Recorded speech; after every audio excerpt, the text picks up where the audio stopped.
begin the first scientific session of the day, Gender Differences in Musculoskeletal, Biomechanical and Injury Risk. We are privileged to have Dr. M. Kamal with us.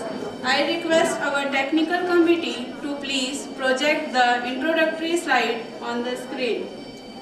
It's a privilege to introduce our esteemed speaker for this session, Dr. Mohammad Kamal. Dr. Kamal is a senior physiotherapist and sports medicine specialist with over a decade of rich clinical experience in rehabilitation and sports injury management. He holds a master's degree in sport medicine from CCS University and has been professionally associated with renowned institutions, including PHY Sports Lucknow, PHY World New Delhi, Handa Hospital and Metro Hospital.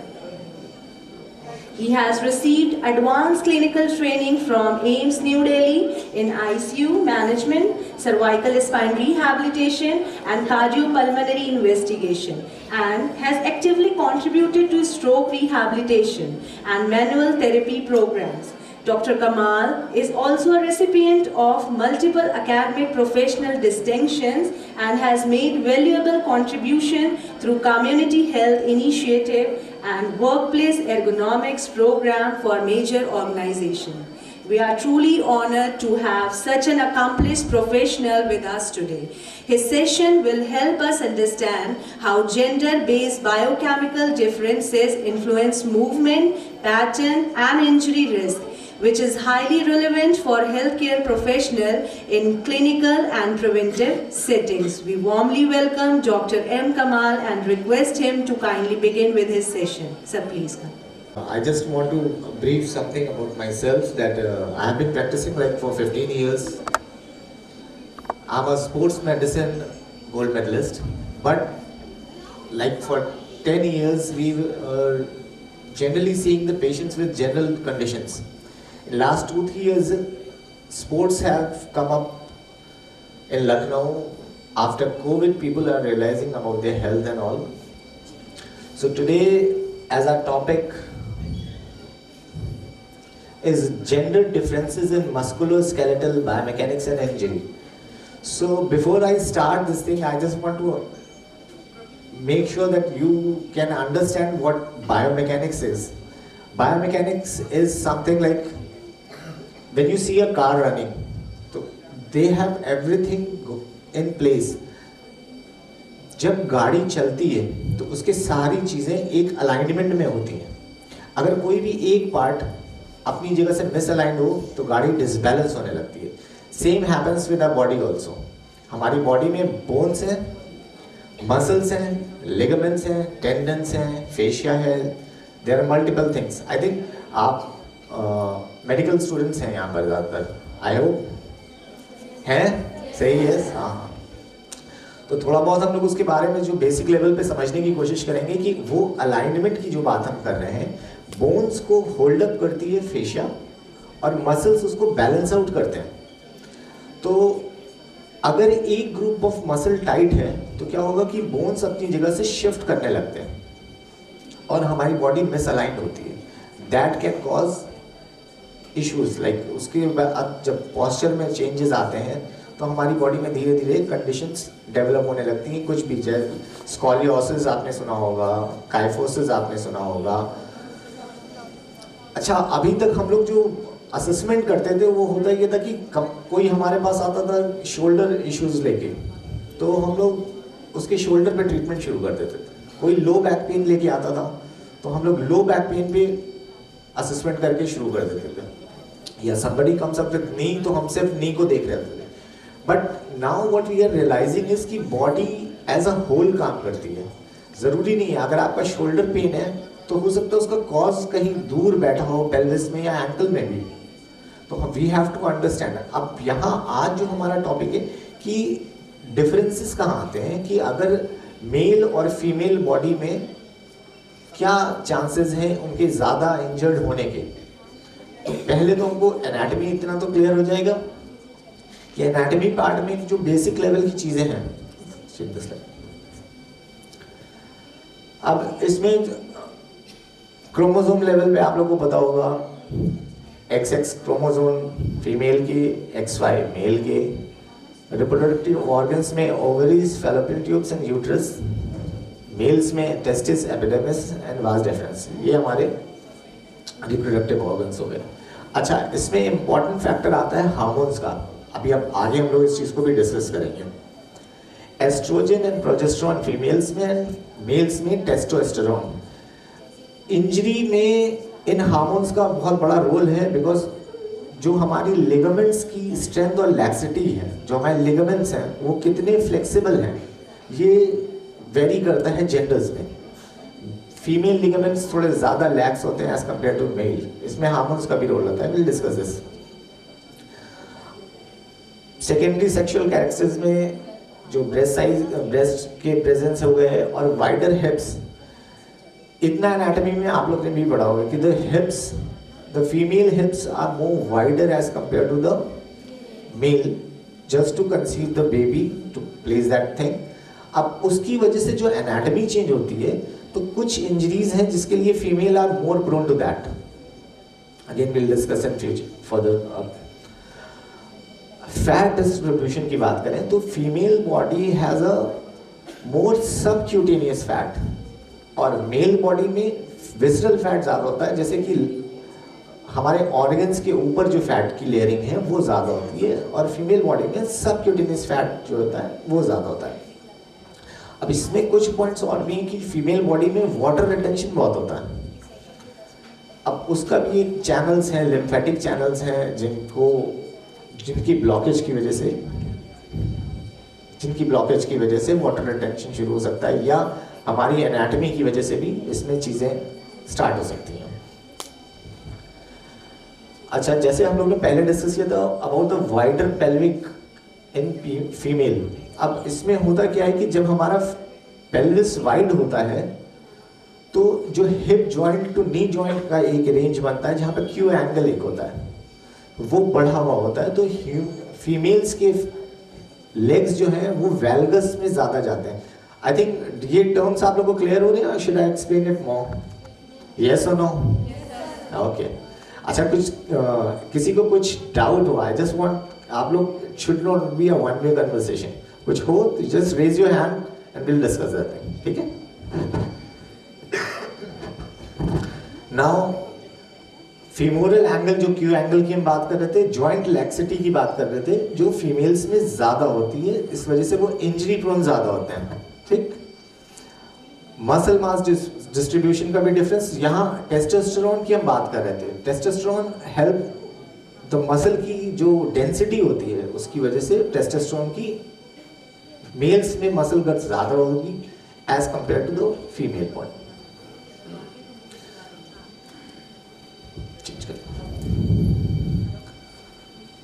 अब हम बात करेंगे यहाँ पर female bones and male bones में what is the difference between that thing.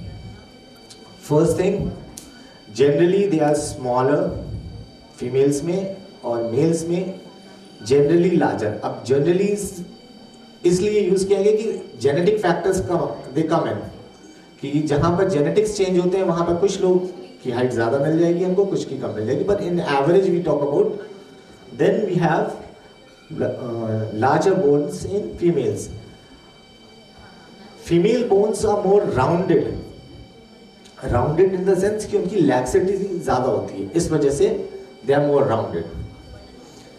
Density, they have low bone mass density. Males में they have got high density. Structure की बात करें तो they are lighter and thinner. Males में they have heavier and thicker. Skull smaller and smoother, larger and more rugged. Pelvis की बात हम कर चुके हैं, ribs broader and less curved, narrower and more curved. Shoulder bones, they are lighter and more delicate.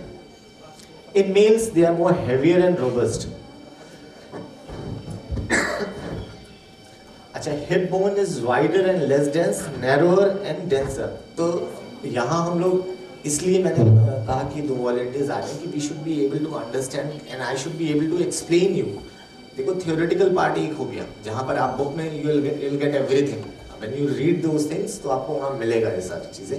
Practically जब हम सामने देखेंगे then we can have much better idea about what happens, कहाँ तक कि एंगल बनेगा। अब इसमें फीमेल्स में क्या होता है कि ये जो फीमर का एरिया है, ये this goes inside and this goes outside, इसको हम लोग फीमोरल टॉर्शन बोलते हैं।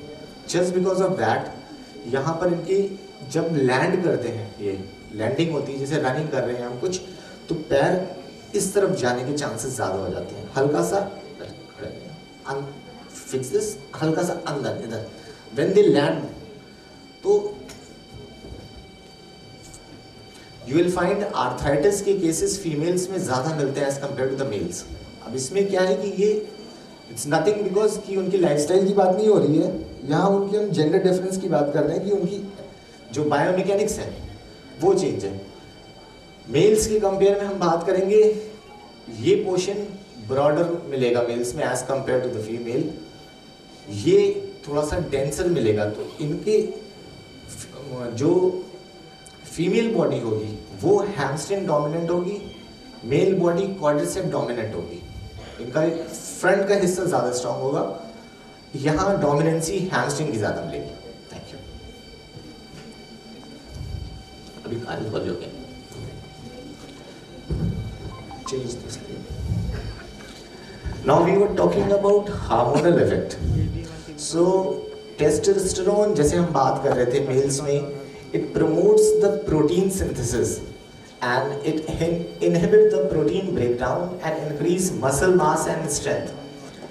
Protein synthesis में इसका important role आता है। See, एक चीज आप लोगों को और clear होगी, I think मेल्स में और फीमेल्स में दोनों हार्मोन्स प्रेजेंट होते हैं। It's just the actively मतलब उसका कंटेंट कंपोजिशन कह लीजिए आप, या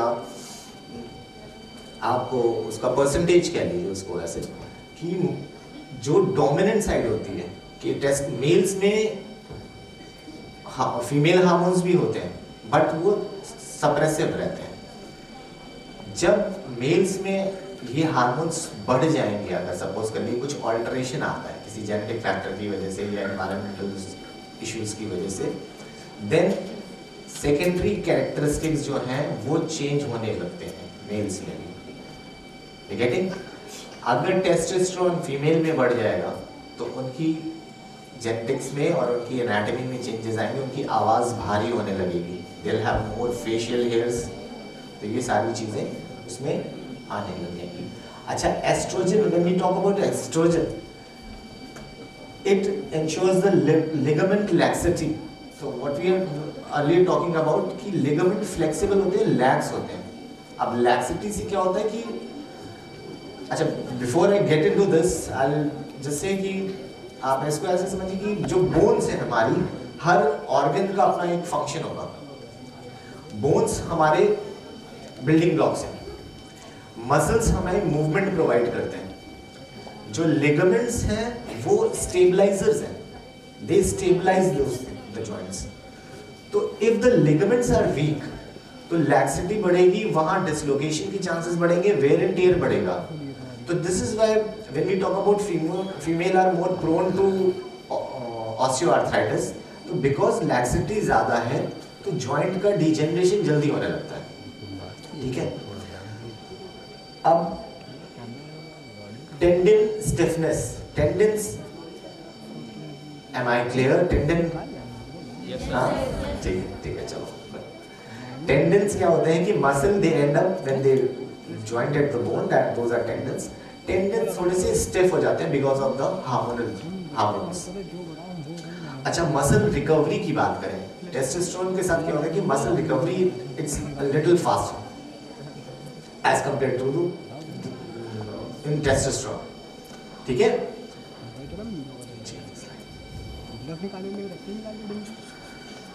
now this topic, structural biomechanics during pregnancy. Before I start this thing, what I'm saying is यहाँ females बहुत हैं।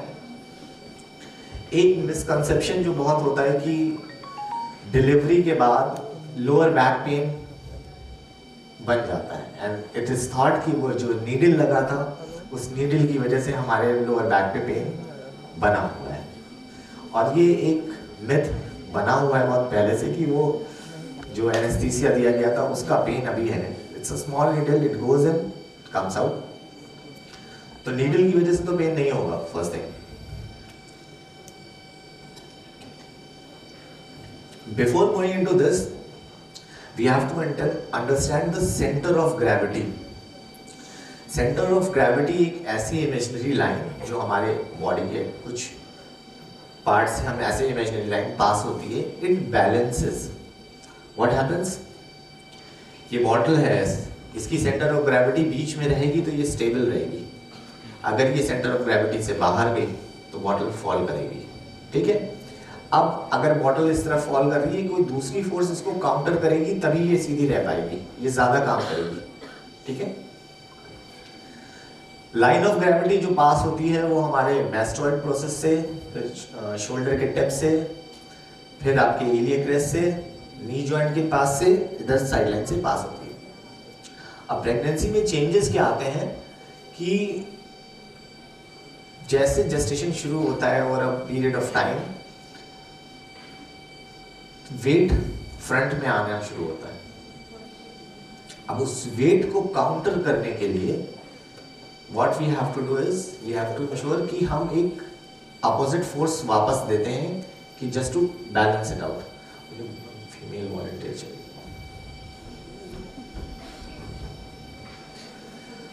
तो इसको समझने के लिए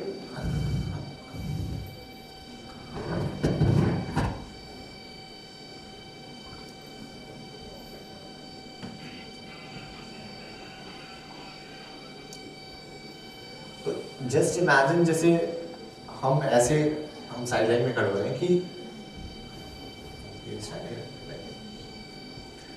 जहां जेस्टेशन शुरू हुआ और हमें टमी पे साइज आना शुरू हुआ। अब this is not only limited to the pregnancy part, people who have got pot bellied also they will also encounter the same thing. It's not just only the pregnancy part, we are discussing the pregnancy part. So what happens is कि जहां हमारे front पे load आएगा तो सबसे पहले हम क्या करेंगे, अपना बेस ऑफ सपोर्ट बढ़ाएंगे, ठीक। बेस ऑफ सपोर्ट बढ़ेगा और हम अपने बॉडी के वेट को सेंट्रल लाने की कोशिश करेंगे। पर जब वेट ज्यादा होना शुरू हुआ तो नेक्स्ट क्या चेंजेस आते हैं, we go in for a स्वे बैक पोस्चर। हल्का सा पीछे की तरफ जाना शुरू होता है, हल्का सा इसको पीछे, ये।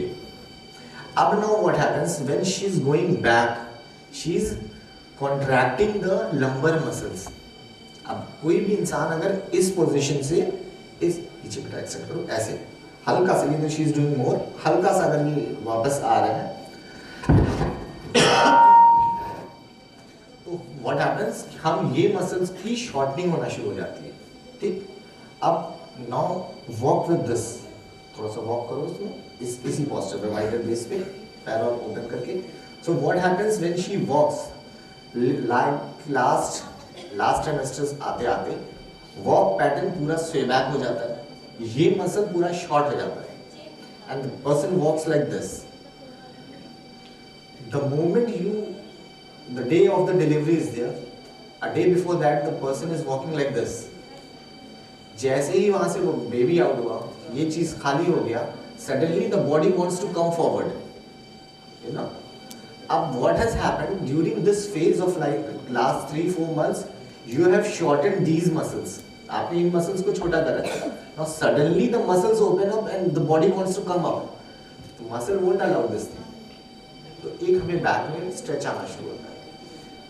अब इस ये मसल शॉर्ट है और आप आगे फॉरवर्ड बेंड करेंगे तो what happens, मसल खिंचेगा and people start having lower back pain because of that. So one thing is clear, इसमें कोई डाउट तो नहीं है।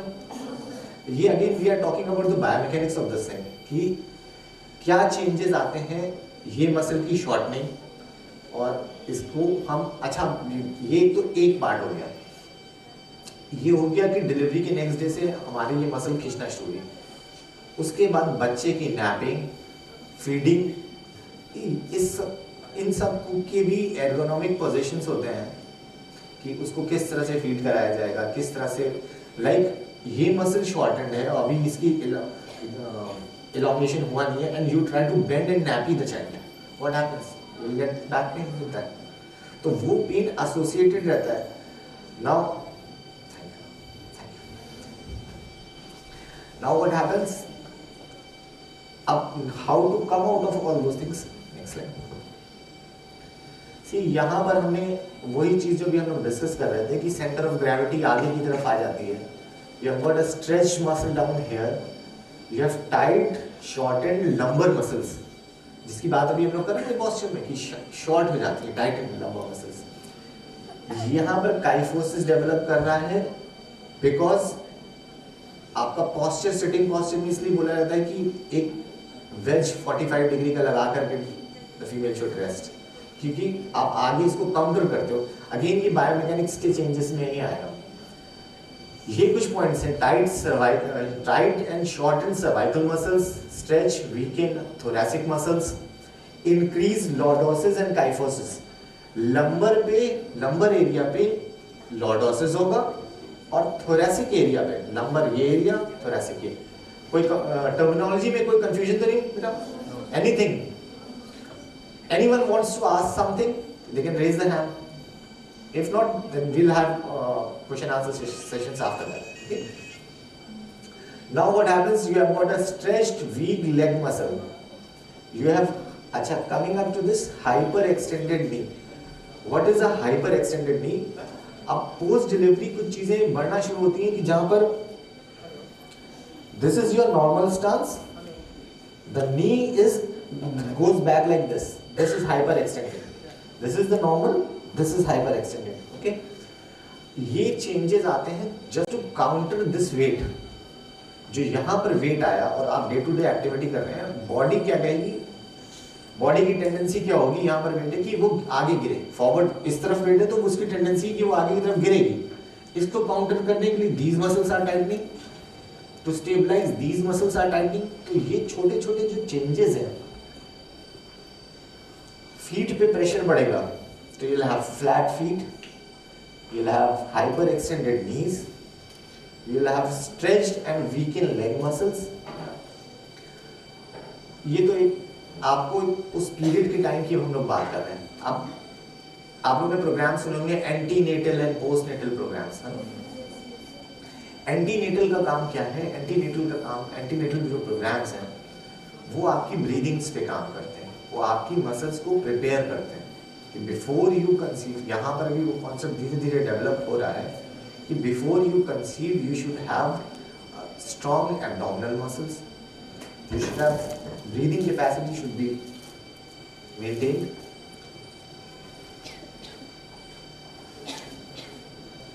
पोस्टनेटल में क्या होगा कि पोस्ट डिलीवरी इन्हीं सेगमेंट्स जिसकी वजह से फीमेल्स को प्रॉब्लम आने वाली है, दो पार्ट्स हो गए. एक जगह पर उनको मिनरल डेफिशिएंट होगा क्योंकि जो बेबी होगा वो बॉडी से सब कंज्यूम करता है, तो एकदम से शॉर्टनिंग होगी. तो एक पार्ट तो ये हो गया कि उसको सप्लीमेंट्स चाहिए होंगे, उसको डाइट अच्छी चाहिए होगी. बॉडी में वाटर रिटेन करेगा. तो आप लोगों ने पहले सुना होगा वो लोग मसाजेस होते हैं, है ना? मसाज लिम्फेटिक ड्रेनेज किया जाता है कि बॉडी में पफिनेस वहाँ से हटाई जाए. सेकेंड थिंग इज कि ये जो पॉस्चरल इनकरेक्शन हुआ है इसको ठीक करना है.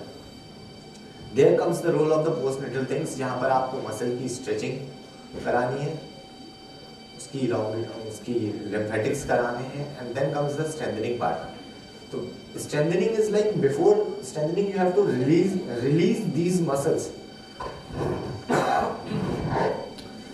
ये जो आपको स्ट्रेच्ड मसल दिख रही है, टाइट मसल दिख रही है, इसकी ट्रेनिंग के लिए आई नो आप लोग की फैमिली में कोई ना कोई होगा जो इस पीरियड से जाएगा. आप लोग भी एक टाइम पे इस चीज़ पे जाएंगे, ये फेजेस आएंगे बिकॉज ये तो जहाँ पर बॉडीली चेंजेस होंगे. तो you should understand the mechanics of this. So आगे चल के व्हाट हैपेंस कि एक बार लोअर बैक पेन परसिस्ट कर जाता है तो आपने सुना होगा वो लॉन्ग टाइम जाता है. वो लोग अपनी पूरी लाइफ कहते रहते हैं कि मेरे लोअर बैक पेन हो रहा था क्योंकि एनेस्थीसिया लगा था. वो करेक्शंस नहीं होते. If you are able to do these corrections, कोई पेन नहीं आना, बॉडी एकदम फिट रहेगी. और जो फीमेल बॉडी में रिस्क की बात हम लोग कर रहे हैं, जहाँ जहाँ उनकी आर्थराइटिस है आपके डेवलप हो सकता है, फ्लैट फिट हो सकता है, तो वो सब आप पहले से सिक्योर कर सकते हैं। Now this is the normal centre of gravity. ये हमारा लॉर्डोटिक कर्व हो गया, ये काइफोटिक कर्व। यहां पर जब कंसीव करेंगे तो इंक्रीज्ड पेल्विक टिल्ट, आप लोगों को पेल्विक टिल्ट का कुछ पता है? Yes sir. यस और नो? यस। अच्छा, कम साउंड आ रही है तो that means let me explain this thing. Pelvic tilt होता क्या है? पेल्विक टिल्ट बेसिकली ये हमारी पेल्विस हो गई। Again I need the volunteer, आ जाओ फीमेल वाली वॉलंटियर, आ सकते हैं कोई भी है। इसको लोअर क्रॉस सिंड्रोम में भी हम कहेंगे ये हमारा पेल्विक का लेवल हो गया, साइडवेज, ये पेल्विक लेवल हो गया, ठीक। अब इस पेल्विस को बैलेंस क्या कर रहे हैं? इस पेल्विक को बैलेंस कर रही है यहां से quadricep, abdominal muscle, glutes and lower back muscle, ठीक है। What happens in the lower cross syndrome, जब आपका ये और ये टाइट हो जाएगा, ये टाइट हुआ, ये वीक हुआ, ये टाइट हुआ एंड ये वीक हुआ, तो जो टाइट पार्ट है वो अपनी तरफ बेंड कराएगा, आगे की तरफ शिफ्ट कराएगा। रिलैक्स। ये you must have seen people with like this, ये आर्च बनना शुरू हो जाता है ना बैक पे, this is called anterior pelvic tilt.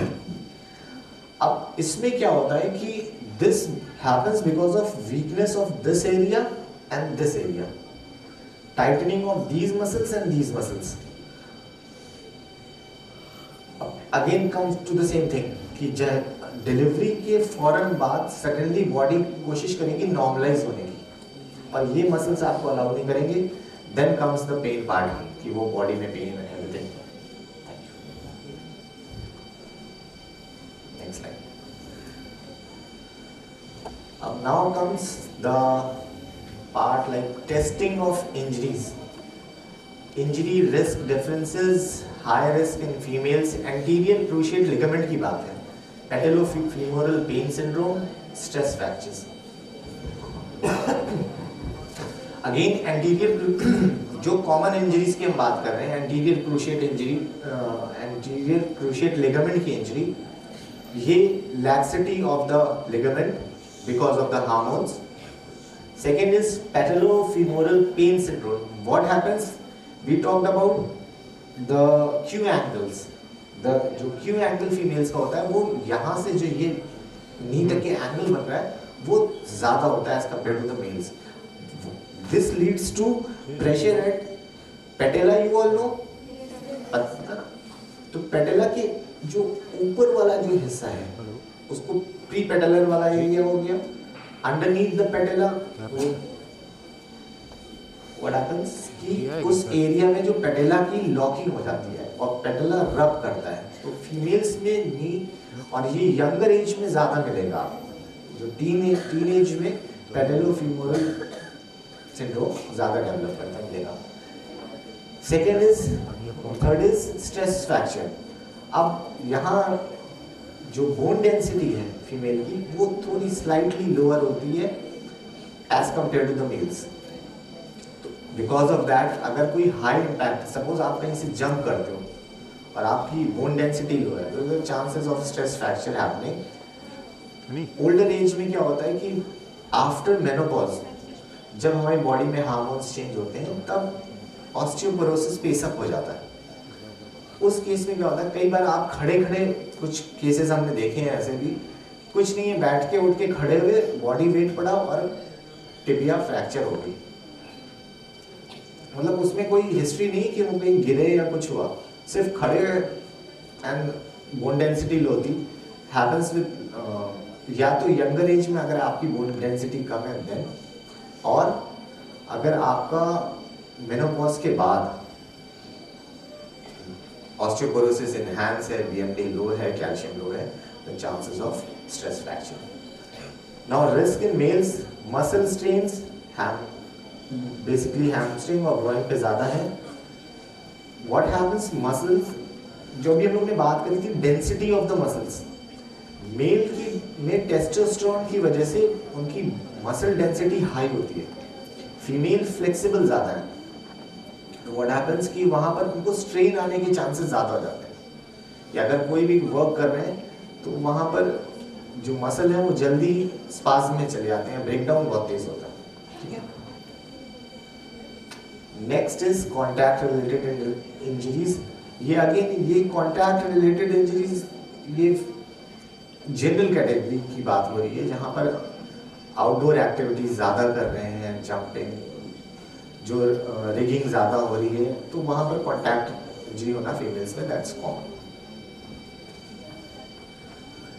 Now coming up to musculoskeletal injuries, they're very common in sports and physical activities. अच्छा, now there is a comparison chart. Injury rates and pattern differ between males and females. Biomechanical, anatomical, and neuromuscular factors contribute to these differences. And why it matters?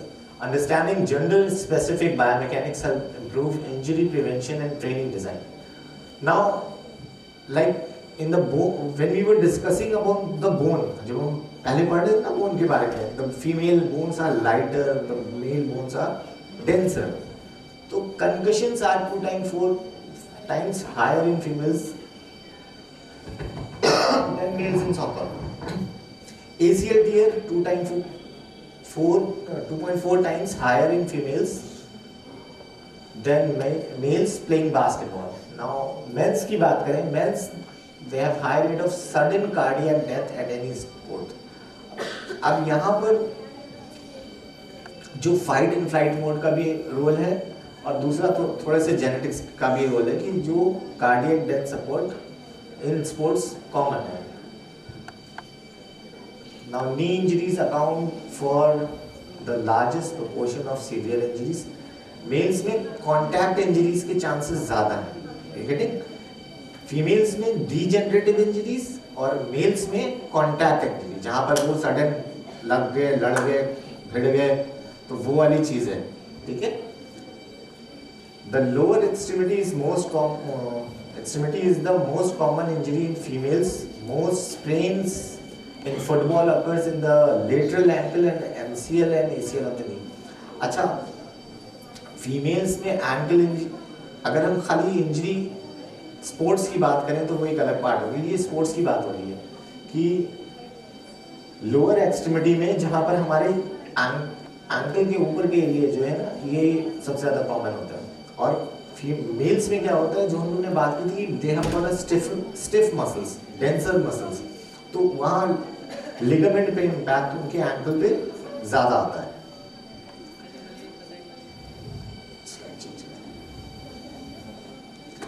Biomechanical movement pattern.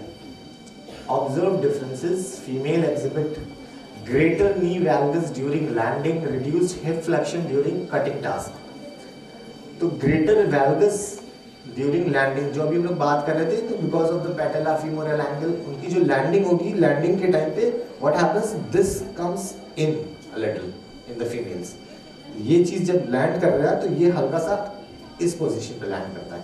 तो the movement यहाँ पर जो torsion की वजह से, तो वैल्गस injuries होने के चांसेस ज़्यादा हैं. अच्छा, जो कटिंग टास्क है, कटिंग टास्क का मतलब होता है कि सडन मूवमेंट्स, आप दौड़ रहे हैं और अचानक आपको you have to just turn. Again यहाँ पर मेल्स की जो मसल डेंसिटी है वो हायर है, they protect that thing as compare to female. Males are often demonstrate greater reliance on hip dominant strategies. Like we said, because of the compact size of the pelvis, males का hip area ज़्यादा dominant होता है, female का hamstring area ज़्यादा dominant होता है.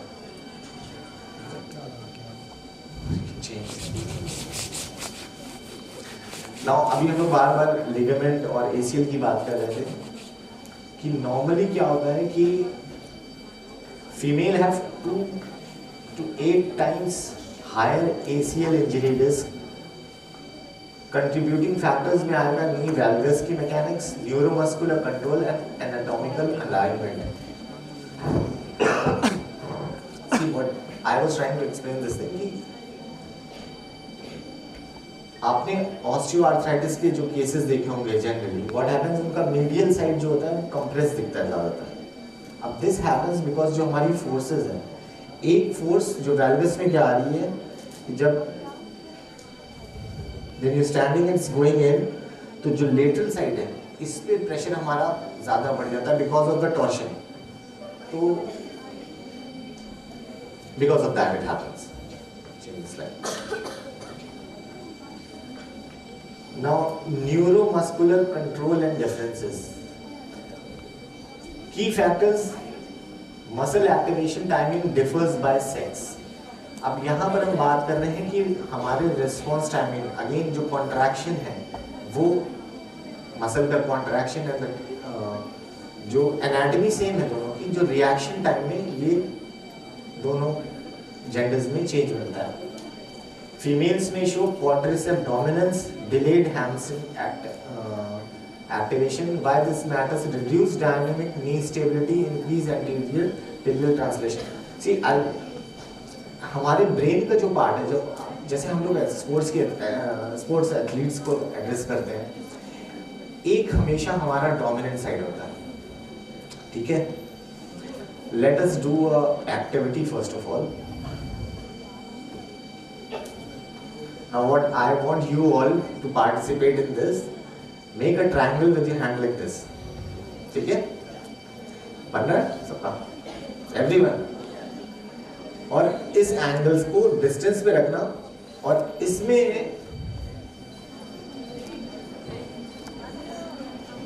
इस bottle को लोकेट करना। Am I visible to everyone? ठीक? इस बॉटल को विजिबल करना। अब try to take this hand closer to one of your eyes. अब एक न्यूरोमस्कुलर टेस्टिंग अब यहाँ आप लोग सब लोग नहीं कर पाओगे, तो let us, मैं इनको ही बुला लेता हूँ, ठीक? Let us see. You stand here. अपनी eyes close करना और एक ही जगह पर you just have to stand, ठीक? eyes खोलना नहीं, fine? ये अभी हम लोग आगे इस चीज को देखेंगे for 1 minute. आइज खोलिएगा, फाइन, क्लोज योर आइज, इसी जगह पर just try to tap yourself और ऊपर तक करो, रिलैक्स रिलैक्स, सी, ये नहीं करना, ये करना है, गुड नंबर, और ऊपर उठाओ, knee, again you are doing, you are taking the knee this side, knee ऊपर, ये पैर ऐसे, ठीक, ये है ना, क्लोज योर आइज।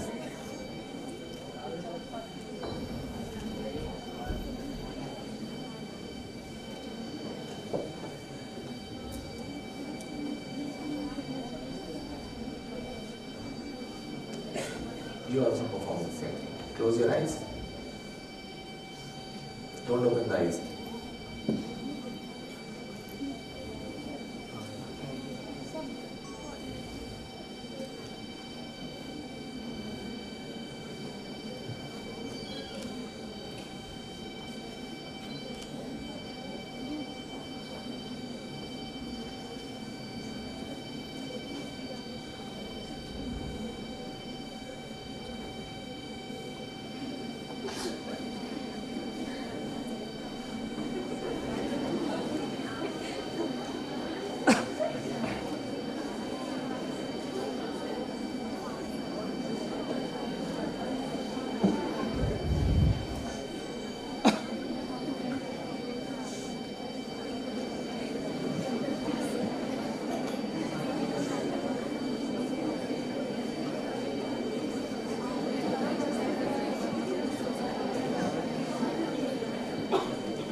अगेन यहाँ पर इसको प्रोप्रियोसेप्शन मिल रहा था इसका फ्लावर्स का। अब सेम चीज हम इसको थोड़ा सा दूसरी जगह पे करवाएंगे। आइए Anyone wants to participate in this? No? Okay. Chalo, relax. Come this side. Yes. You stand here. You come and stand this side.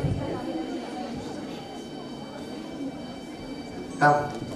You stand this side. You stand. See, एक छोटी सी जो पेटल्स है ना, जब हमारे foot पे लग रहे हैं, ये हमारे इसमें ये टेस्ट जो है ना पूरी तरह से करेक्ट नहीं हुआ because of the proprioception they were getting. They had this idea कि ये यहाँ पर है. Now again for 2 minutes we'll do this. Close your eyes, don't open the eyes. ठीक है?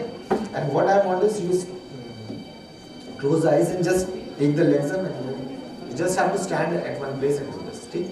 Close the eyes. Start.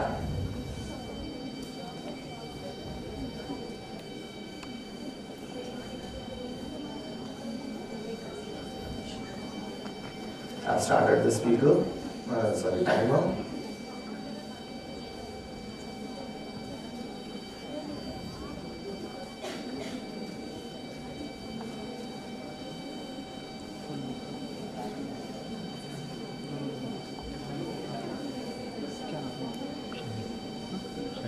Sunny ओए सनी अभी क्या गिरा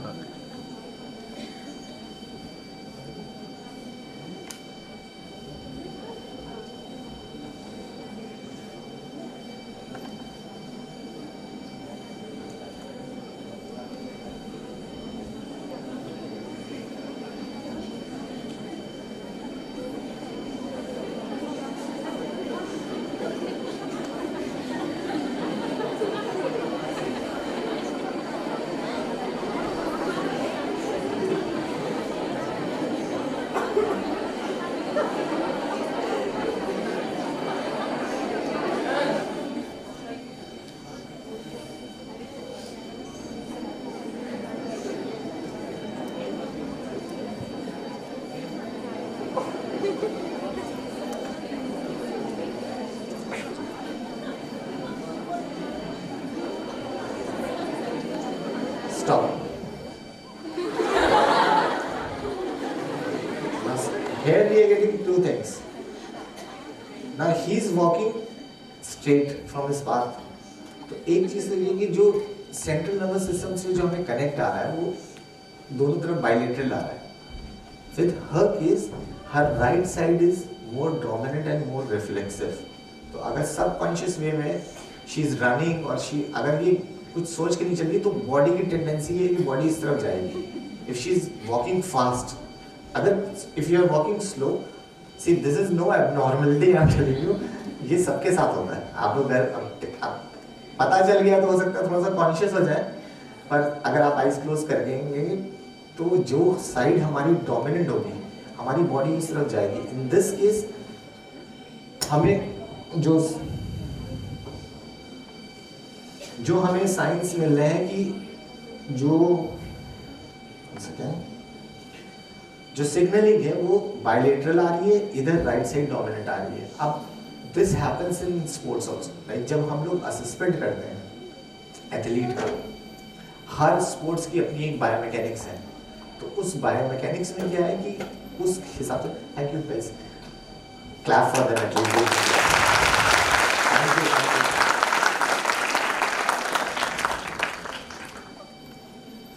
स्पोर्ट्स करते हो, खेलते हो कुछ, raise your hands. Very good, very good. अच्छा, ये एज अ हॉबी खेलते हैं या कोई प्रोफेशनली भी आगे एम करके खेल रहा है? ऐसा कोई है जो यहाँ स्पोर्ट्स कर रहा है एज एन हॉबी? अच्छा, again raise the hand. I want to see कौन कौन स्पोर्ट्स कर रहा है अभी. You raise the hand. What do you play? Cricket you play. ठीक है, अच्छा. Any other sports? क्रिकेट के अलावा और कोई स्पोर्ट्स कोई खेलता है यहाँ? Which sport?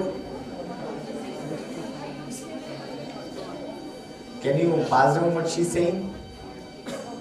Which sport she's saying? Kabaddi and football. Okay. Any other sports? कह रहे थे कि लैपटॉप तो वहीं है, उन लोगों के पास ही है. ये लगाओ लिंक आप लगा देते हैं. Okay. Any other? So we have got one football player, one cricket player, and one badminton player. Can three of you come on stage, please?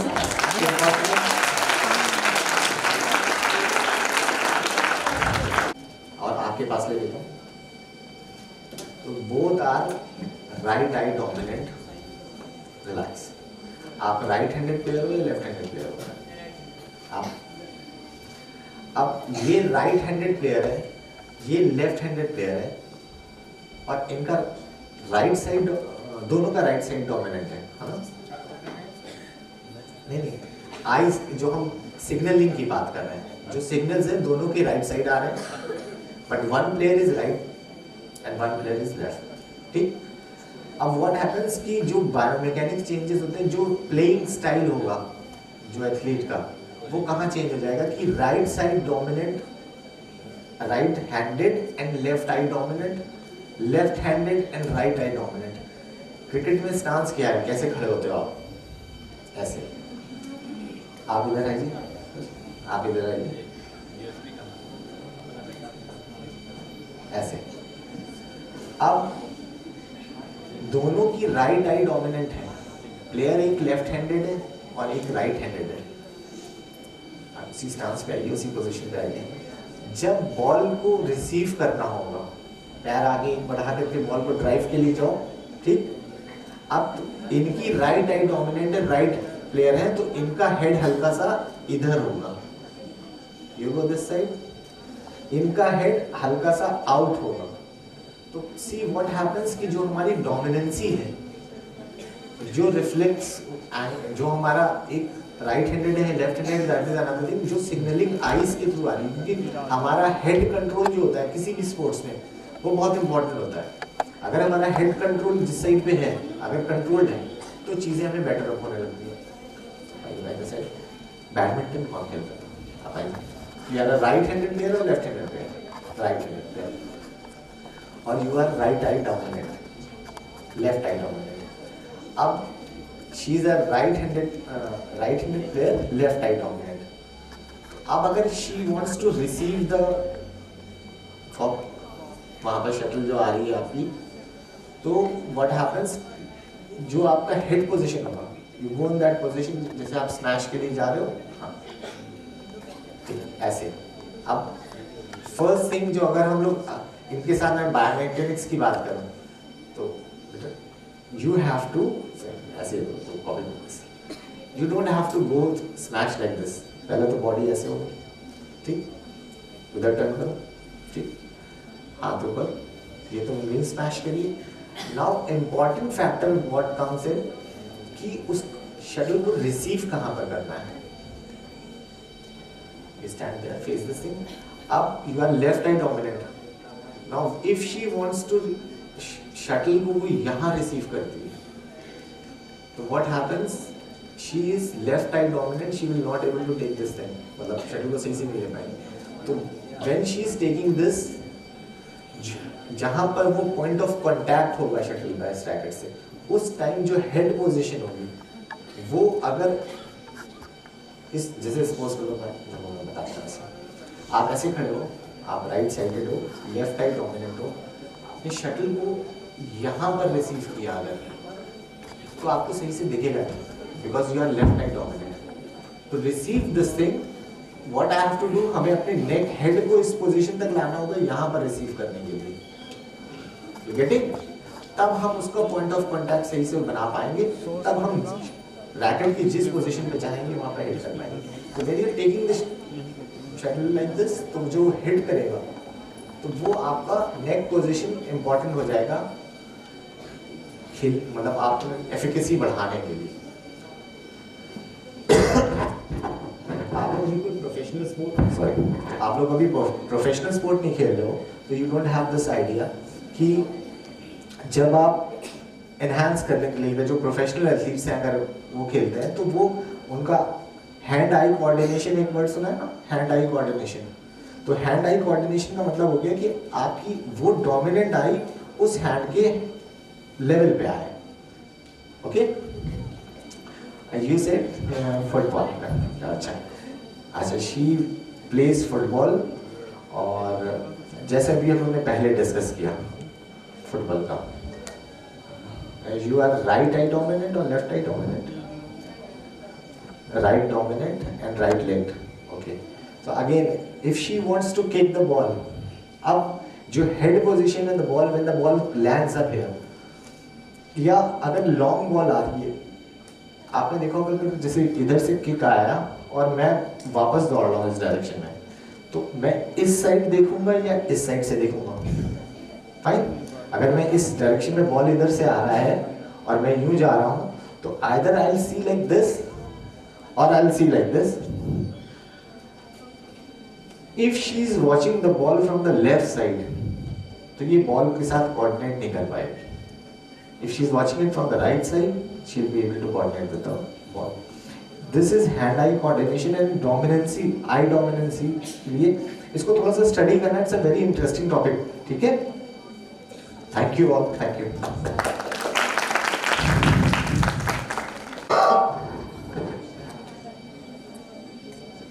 तो हम लोग का फॉर्मेट है.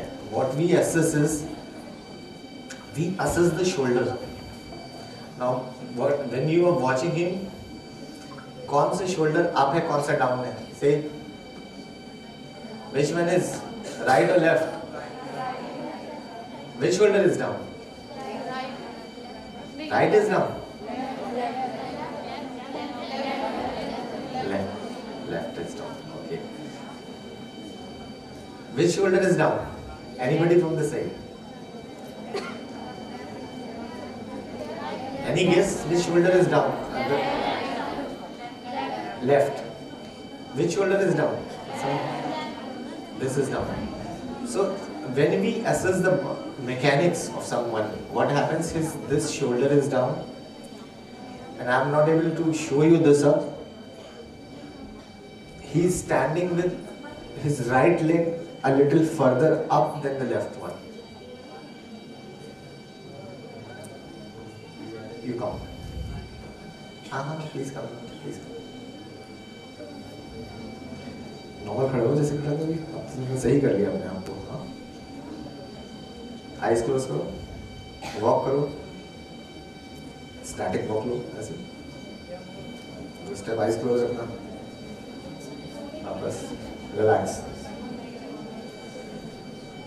Now tell me which field is further, कौन सा आगे कौन सा पीछे है? ये वाला आगे है, ये पीछे. एटलीस्ट हाफ सेंटीमीटर का डिफरेंस है. Thank you ma'am. Half centimetre का डिफरेंस है when he is standing. So what happens is कि अगर हम बैलेंस में खड़े हैं और हमारा एक लेग हाफ सेंटीमीटर आगे है, अगर हमारा एक लेग हाफ सेंटीमीटर आगे है, तो व्हाट हैपेंस, हमारी पेल्विस की टेंडेंसी होगी वो इस तरफ शिफ्ट करेगी. ठीक है? इसको काउंटर करने के लिए हम अपना शोल्डर्स पीछे लेंगे. Will have pressure on this area and this area, above the knee and the lower back. So when we are assessing somebody, तो एक पैरामीटर होता है जो विजिबल है, जो यहाँ से देखने से पता चल रहा है कि यहाँ ये शोल्डर डाउन है या अप. अगेन ये हमारे एक्टिविटी ड्रिवन होता है.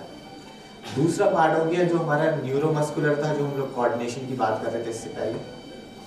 Third is your biomechanical assessment में एक न्यूरोमस्कुलर हो गया हमारा, एक स्ट्रक्चर हो गया. तीसरा हो गया कि मसल स्ट्रेंथ हम चेक करते हैं, दैट इज कॉल्ड एमएमटी. किसी ने सुना है इसके बारे में? किसी ने सुना है एमएमटी के बारे में? Muscle testing. चलिए, we won't go further deep into that. Thank you so much. ये बात हो गई हमारी इंडिविजुअल बायोमैकेनिकल असेसमेंट की ना, gender informed strength and conditioning. So whenever, कितने लोग जिम जाते हैं यहाँ पर? कोई जाता है? स्ट्रेंथ ट्रेनिंग कौन कौन करता है? कोई करता है? कोई करता है यहाँ स्ट्रेंथ ट्रेनिंग? अच्छा, 1 2 3, very good, very good. I'll tell you guys, strength training जो हम रेजिस्टेंट ट्रेनिंग की बात कर रहे हैं वो इम्पोर्टेंट क्यों है? क्योंकि when we age हमारी मसल एट्रोफी सुना होगा आपने टर्म, है ना? मसल डिजेनरेट करता है। ओल्डर एज में जैसे हमारे दादी नानी उन एज ग्रुप में देखा होगा हाथ पतले हो गए हैं, पैर पतले पतले से हो गए हैं, तो that is muscular atrophy. If you are doing the weight training we can prevent this muscle wasting, ठीक है? तो आई विल सजेस्ट कि थोड़ा सा स्ट्रेंथ ट्रेनिंग आप लोग उस चीज पे पुश करें।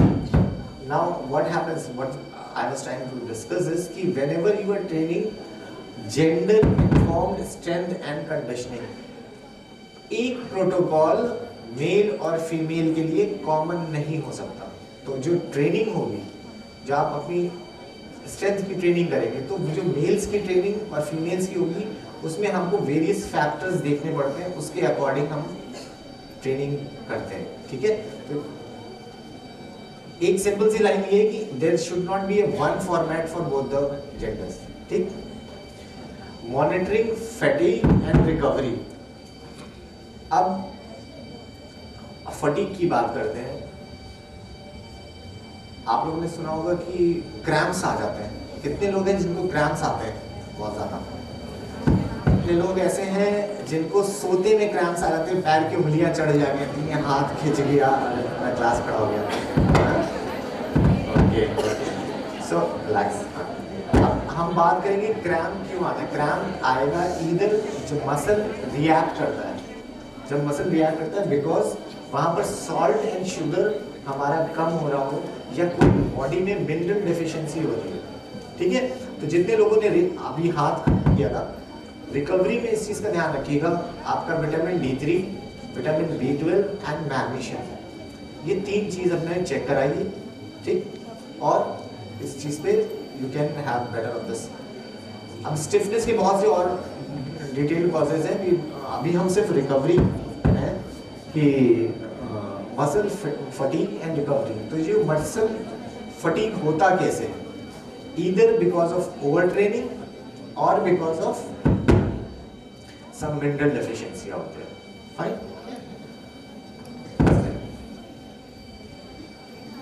Now coming up like for prevention, injury से बचा कैसे जाए, ठीक है? Neuromuscular training programs, strengthening hip abductors and hamstring, landing and cutting techniques retraining, gender specific programs significantly reduces injury rate. अब agility की बात अगर हम लोग करें, what I want is I want 2 females to come from this side, 2 females from this side, 2 males from this side and 2 males from this side. Anyone, please come. Anyone wants to join? देखो ये assessment कर रहे हैं हम लोग, ठीक है? Come, very good. All can come.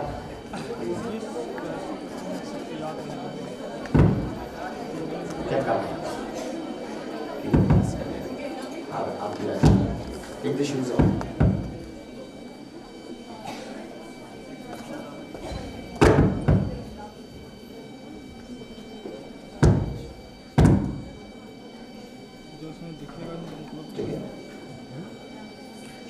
Shoes off. So अभी इसमें जो हम लोग बात कर रहे थे कि इंजरी प्रिवेंट करने के लिए जो हम यहाँ एक छोटा सा असेसमेंट कर रहे हैं, आप लोग आइए लाइन में खड़े होंगे यहीं पर, ठीक है? What I want you all to do is, पीछे please come this way. Just stand on one of your leg like this and try to balance out yourself. ठीक है?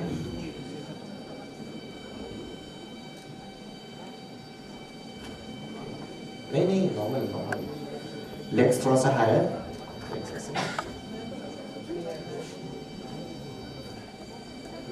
Very good hold this, change the leg,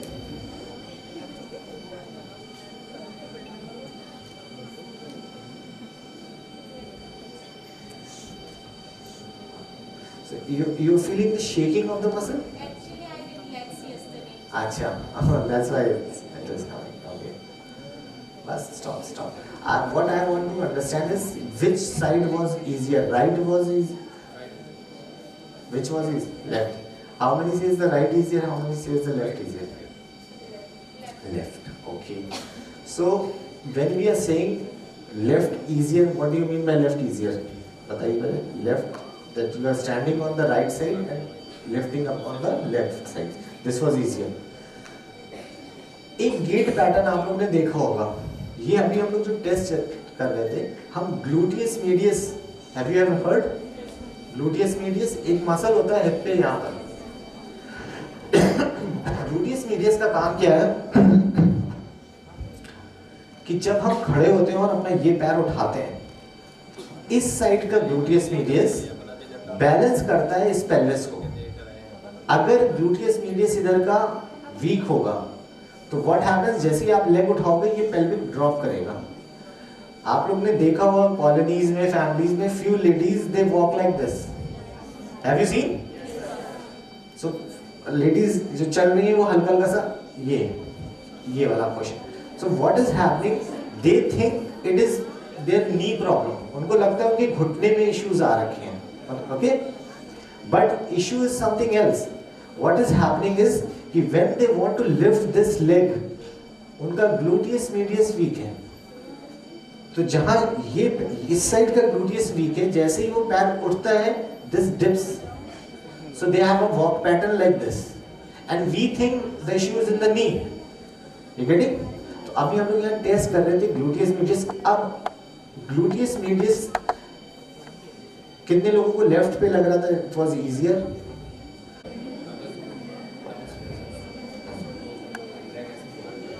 अच्छा, वो पैर बस ऐसे पड़ गया था.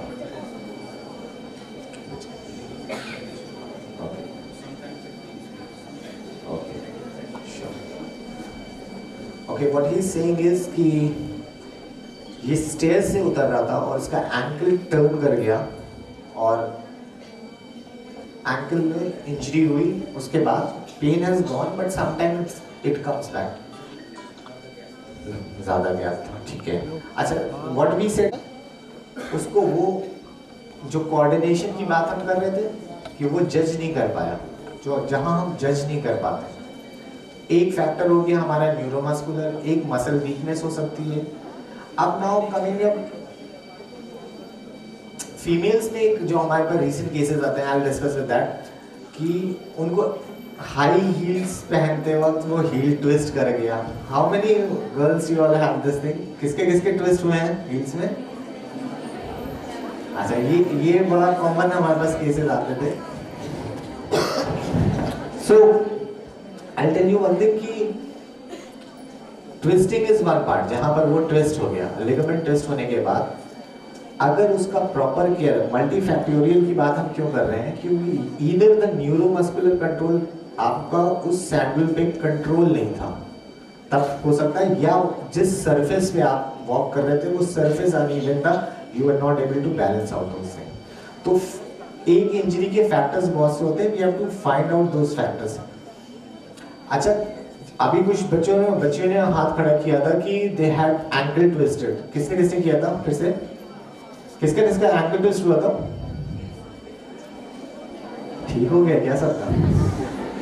एक ही का है. हाथ किसने खड़ा किया था? होते रहते हैं. ओके. सो अब मैं आप लोगों को एक चीज बताऊं, जब एंकल ट्विस्ट होता है तो व्हाट वी डू, अगर किसी को हो ऐसा आपको फैमिली में या फ्रेंड्स में, ये जनरलाइज मैं बता रहा हूँ कि अगर फैमिली या किसी का भी हो सकता है, चलते चलते एंकल ट्विस्ट हो गया, what happens, suppose this is the ligament, ठीक, लिगामेंट इंटैक्ट है और वो टॉर्न हुआ है. अगर उसका कुछ पार्ट टियर हुआ है, विल से ग्रेड 1, इसमें पेन होगा, ठीक है, स्वेलिंग भी होगी. कुछ ज्यादा उसके फाइबर्स टूट गए हैं तो विल से इट ग्रेड 2, इसमें भी पेन होगा और स्वेलिंग होगी. अगर डिटैच हो गया तो इसमें पेन नहीं होगा क्योंकि अब इंटैक्ट नहीं है वो चीज, ठीक है. नाउ ग्रेड 1 और 2 में अगर आप उसको इमोबिलाइज करके रखते हैं, इमोबिलाइज का मतलब होता है कि आप उसको सीधे सीधे प्लास्टर डालते हैं, उसमें मूवमेंट नहीं होता, तो मूवमेंट अगर नहीं हो रहा है तो ये लिगामेंट जो टियर हुआ था वापस रीअलाइन कर लेगा। अब इसको क्यों इतना एम्फेसिस क्यों दिया जा रहा है? अगर ये वापस फिर से अपने आप को इस तरह से स्ट्रॉन्ग कर लेगा, you will have the original strength. आप ध्यान नहीं करते हो, आप उसको रेस्ट नहीं दोगे, और ये टियर होने के बाद थोड़ा सा पेन कम हुआ, आपने वॉकिंग शुरू कर दी, व्हाट हैपेंस, जो लिगामेंट है वो वापस जुड़ेगा, पर वो ऐसे जुड़ सकता है, तो इट विल हैव, जो उसकी कंपैक्ट था अब वो ऐसे जुड़ गया। अब ये पेन हर वक्त नहीं करेगा, जिस जगह पर आपके वॉक पैटर्न में उस लिगामेंट का रोल है, वो कुछ लोगों के होता है कि चलते चलते अचानक करंट जैसा आता है, एकदम से लगता है कि पैर मुड़ गया, है ना, झटके से आता है वो एकदम करंट वाली फीलिंग। दैट मीन्स कि वो लिगामेंट पूरी तरह से स्ट्रेंथन अप नहीं हुआ। तो इंजरी मल्टीफैक्टोरियल हो सकती है, उसके कई फैक्टर्स हैं, आपका neuromuscular control, your muscle imbalance, और आपका कोऑर्डिनेशन ना हो पाना, you are not able to जज the surface of that thing. Now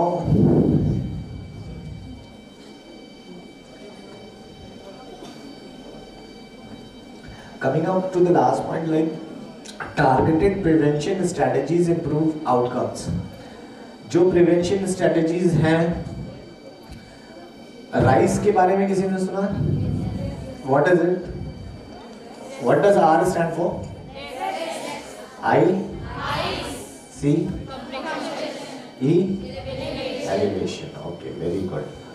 So rice therapy ये हमारा सडन ट्रीटमेंट होता है। अच्छा, एक चीज ये बताओ, what does the eyes does? Eyes क्या करती है उसमें? Anyone from this side? Rice therapy में आइज क्या कर रही होती है हमारी बॉडी में? हम आइज क्यों अप्लाई करते हैं? Anyone has idea? Just raise the hand. अच्छा, I will tell you. See, अब एक क्वेश्चन जो बहुत कॉमन आता है कि सर, हमारे पास बहुत आता रहता है कि सर इंजरी हुई है, what to apply? Heat apply करते हैं कि आइस अप्लाई करते हैं? आइस। क्यों? The factor is why. हाँ,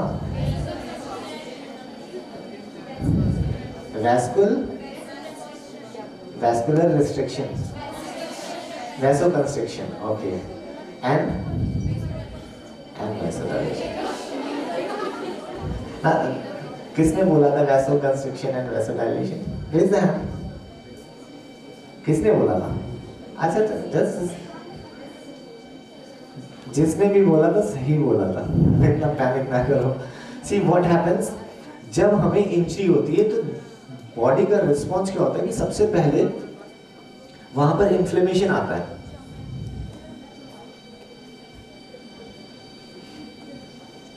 व्हाट हैपेंस, जैसे ही हमारी बॉडी में कोई इंजरी होती है, एक प्रोटेक्टेड फिनोमेना होता है कि वहां पर इन्फ्लेमेशन आता है। अब इन्फ्लेमेशन आएगा और अगर हम उस पर हीट देंगे, हीट क्या करेगा? वैसोडाइलेशन, है ना, इंक्रीज ब्लड सर्कुलेशन, तो वहां पर स्वेलिंग बढ़ जाएगी, कम होगी? बढ़ जाएगी। That's why we give ice. अच्छा, आइस भी क्या करता है? She was right about this thing. This is the vessel, इसको हीट मिली, ये वैसोडाइलेट कर रही है, ठीक, पर ये स्लो करती है, तो वहां पर स्वेलिंग इकट्ठा होती है। फाइन। आइस क्या करती है? आइस पहले वैसो कंस्ट्रिक्ट करती है, फिर सडन वैसोडाइलेट करती है, तो एक गश ऑफ ब्लड आता है और वो स्वेलिंग को वहां रुकने नहीं देता है, it moves that thing. She was right about this thing कि vaso constriction followed by sudden vasodilation, so that takes the inflammation away. Now injuries की बात करें तो इंजरीज अलग अलग, बोनी इंजरीज अलग हो गई, लिगामेंट की इंजरीज अलग हो गई, टेंडन्स की इंजरीज अलग हो गई। हर केसेस में यहाँ जो हम लोग मेजर जो डिस्कशन टॉपिक था कि मेल्स और फीमेल्स में कॉमन इंजरीज के पॉइंट्स क्या क्या हैं। Okay, thank you guys for sharing your rich knowledge and clinical experience with us. Your session has provided meaningful learning and practical perspectives that will surely benefit our academic and professional practice. We truly appreciate your contribution. Thank you, sir. As a token of our sincere appreciation and gratitude, we would like now to felicitate our esteemed speaker, Dr. M. Kamal, with a memento for his valuable contribution and sharing his expertise with us. I request our respected Professor Dr. Archana Chauhan, Principal, Baba College of Nursing, to kindly present the memento to Dr. M. Kamal in appreciation of his insightful session on gender differences in musculoskeletal biomechanics and injury risk.